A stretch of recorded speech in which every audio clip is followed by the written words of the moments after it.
Hey guys, what's going on? Welcome again to my podcast, Snack Thoughts. I said, welcome again to my podcast, Snack Thoughts. And what is my thought for the night? Well, I guess on this one, I was thinking about how the United States just got slapped with an embargo on oil from OPEC. And in this embargo, they've cut the production or the U.S. Oil supply by something like 1 million barrels per day. So what I want to title this episode is the United States hegemony is over. Again, the United States hegemony is over. And for those that may not know what a hegemony is, it is dominance exercised by a country over others or the rest of the world, or it can be a social group or social class that exercises dominance or rule over others. But it's over. With Saudi Arabia and OPEC slapping that embargo on the United States and drastically reducing the oil sales that they would provide to the United States. That's going to drive up gas prices and stuff like that in America, to include diesel. And then you add to it, you have the BRICS nations, and there are countries that I'm talking about, and they're going crazy with dropping the U.S. dollar, and it's like they're turning their back on the United States. And for a long time, the United States has had its way. We've done some good, but we've also been very manipulative, and the United States has thrown its weight around on other countries where the upper elite benefit, but the rest of the world has to suffer at their gain, while the rest of the world suffers, at their expense, while the U.S. government gets richer and, builds its empire. And I'm here to say it. Those days are over. The new sheriff in town is China. When you see Japan going to Russia to buy oil and going around the United States, that ought to tell you right there. That right there is a major red flag, because Japan is one of our biggest allies. And there's other countries that's going to buy oil from Russia. And many of them, they're making deals with China for, to buy and trade goods in their own currencies, or even in the yuan. So it's already started. And obviously mainstream media is talking about it now because it's just obviously gotten that bad. And, obviously you have some that's still trying to hold on for hope, or don't want the American public to get wind of it so easily. But it's obviously you can't hide it, forever. The truth is coming out. So I wouldn't be surprised if the U.S., fast tries to push us into central bank digital currencies. The acronym is CBDC. Push us into the digital dollar. And I think from what I'm understanding is that Iran and Russia have already formed something like digital currencies that are backed by gold, and they're going to begin using them sometime, I believe, in like September, October timeframe. And then China is obviously has their digital yuan, which is backed by gold. And China is ahead of us in terms of using digital currency. They're way ahead, quite a bit of China. I forgot the percentage, doesn't even use cash. Now they do have still got the fiat currency and, the yuan that they use. But some parts of China, they don't even take cash anymore. And so the United States is in a rush to try to catch up and keep up with China. So they're going to try to push the United States government the same way. But, the dollar had its run, but it's just that countries see the United States printing too much of it. And the U.S. dollar is nothing but debt anyway. And when President Nixon pulled the United States dollar off the gold standard, I guess that was going to work for a season, but that season has run its course. You can't continue to print supposed money or debt and you don't have it backed by nothing. How are people supposed to gain value out of it? How are countries and nations supposed to gain value out of it? The United States, our standard of living will go up as long as people and nations keep using the U.S. dollar as the reserve currency.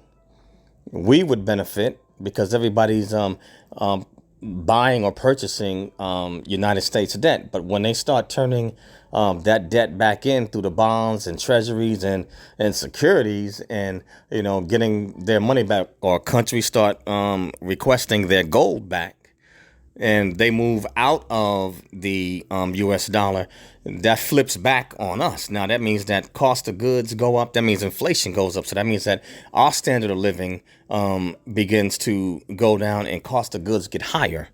So that means that everything reverses. Whereas before, when countries and nations using the U.S. dollar, our standard of living went higher because everybody is using the dollar, and it gave it much higher value. But if they turn them back in, then it reverses. Their standards, or go up. Their inflation gets lower, but ours gets higher. And it becomes less valuable the less that people use it and the less that nations want it. Now, the BRICS nations, which consist of Brazil, Russia, India, China, and South Africa, and there's others that have already applied, such as Mexico. I'm trying to think. There was other nations in Africa that applied to join the BRICS nations. I believe Ethiopia is headed that way. There's others, I can't even name it. But the BRICS nations, those nations themselves, I think they make up something like 40 to 41% of the world's population.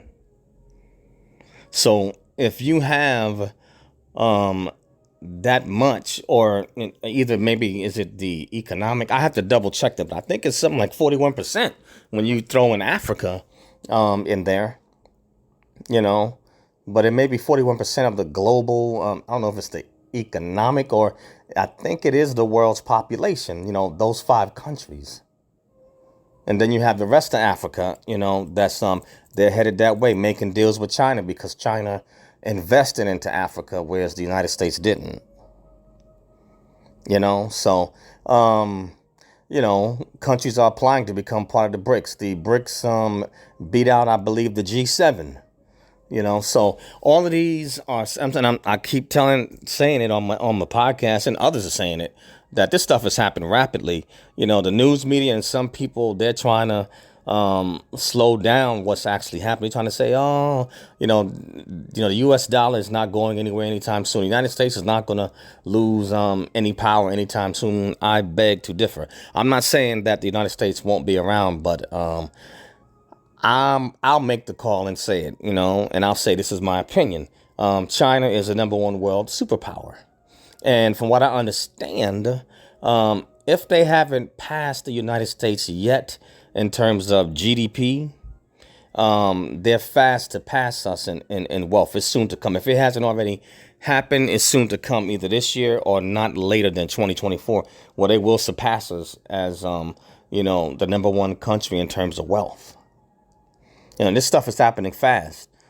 So don't be surprised if you see all of these changes taking. I'm talking about these changes are happening rapidly, but some in the media is trying to tell a different story to try to I guess give the American people, not tell the full truth. The truth is this stuff is happening rapidly, and saying that the U.S. dollar it's not going anywhere anytime soon, meaning that it's not going anywhere for the next 20 years. Nah.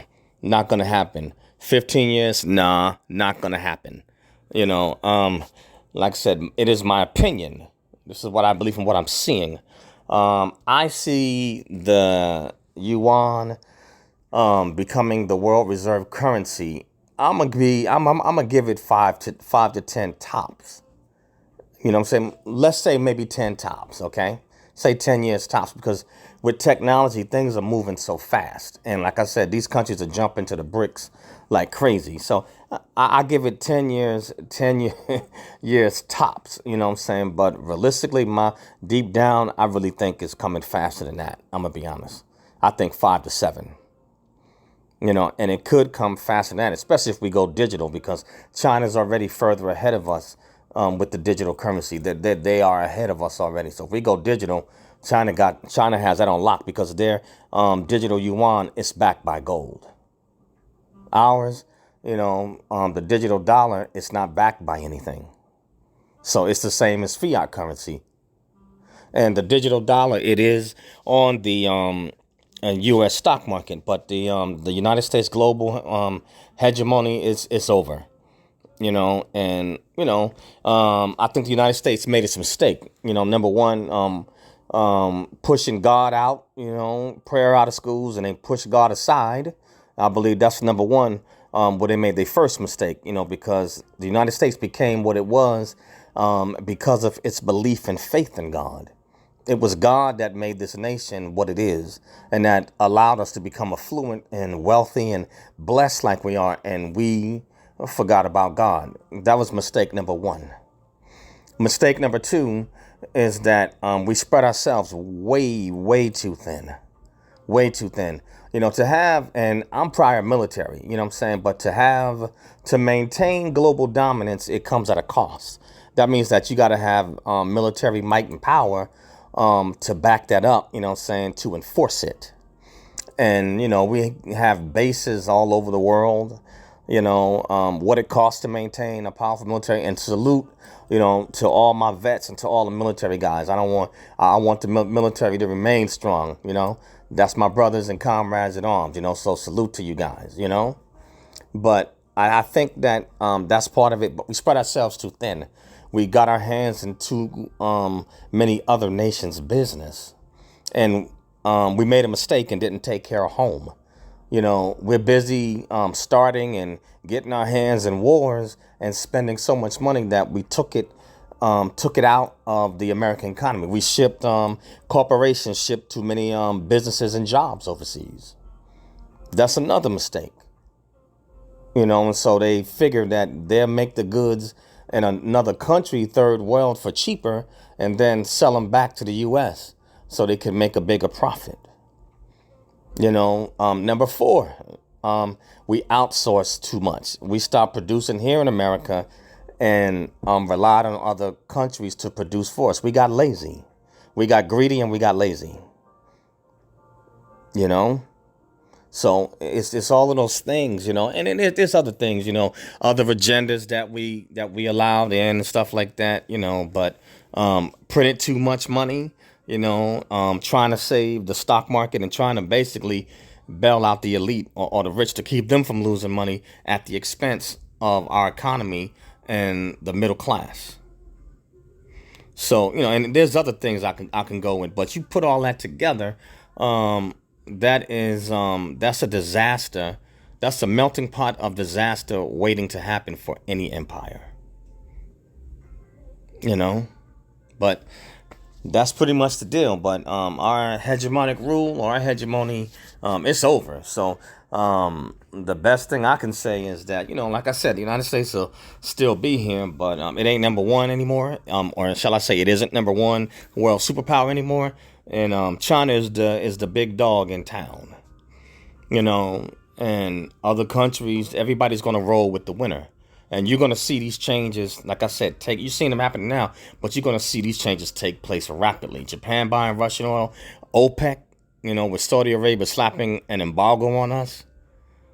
Maybe sometimes, our President Biden maybe should have picked his words carefully. But now all this stuff is coming back to bite us. And because they favored the elites, now the rest of us have to pay for it. Bank failures, you name it. But this is a recipe for disaster that's waiting to happen. You can't keep printing. Something is going to have to fail and something's going to have to give. If you don't take care of the people that's below the elite, then who are the elite going to have to be in charge? Who they going to be in charge of? And you can't have a nation in chaos. If you want to maintain order, the elite, and the politicians got to make sure that the people and the common man and those below the elite are taken care of. Else they're not going to have anybody to rule over. And the elite will be on the run, or they will have problems, and serious problems. People are not playing when it comes to their money and their standard of living. But anyway, that's just my take on it. Sorry that it was a bit long, but thank you guys for listening. And the name of my podcast is Snacks Thoughts. That's SNAKZTHOUGHTS, Snacks Thoughts. You can find this podcast on Anchor, or now it's Spotify. You can find it on Spotify, Spreaker, Acast, iHeartRadio, Google Podcasts, Apple Podcasts, iTunes, and a host of other social media platforms. And also, I have a YouTube channel, Eric Broadus YouTube. That's EricBroadus YouTube. And so please go over to my YouTube channel and check out the videos, subscribe. Smash that bell to become a subscriber. Smash the like button to like the video. Hit the unlike button if you don't like them. But either way, leave a comment. Love to dialogue with you. Everyone has a right to be heard. Lastly, I'm teaching courses on Skillshare. And link will be left in the description. So my courses, they involve, some of what they entail is how to succeed in the military, cultural diversity, leadership, and a host of other topics. So please join the class. Love to have you. But yeah, U.S. hegemony is over with, folks. And so join Snacks Thoughts as well, guys. And push them out. My YouTube channel, Snacks Thoughts, push it out. Share it. Please share it. People need to hear it. All right? Peace out, guys. Catch you on the next one. Later.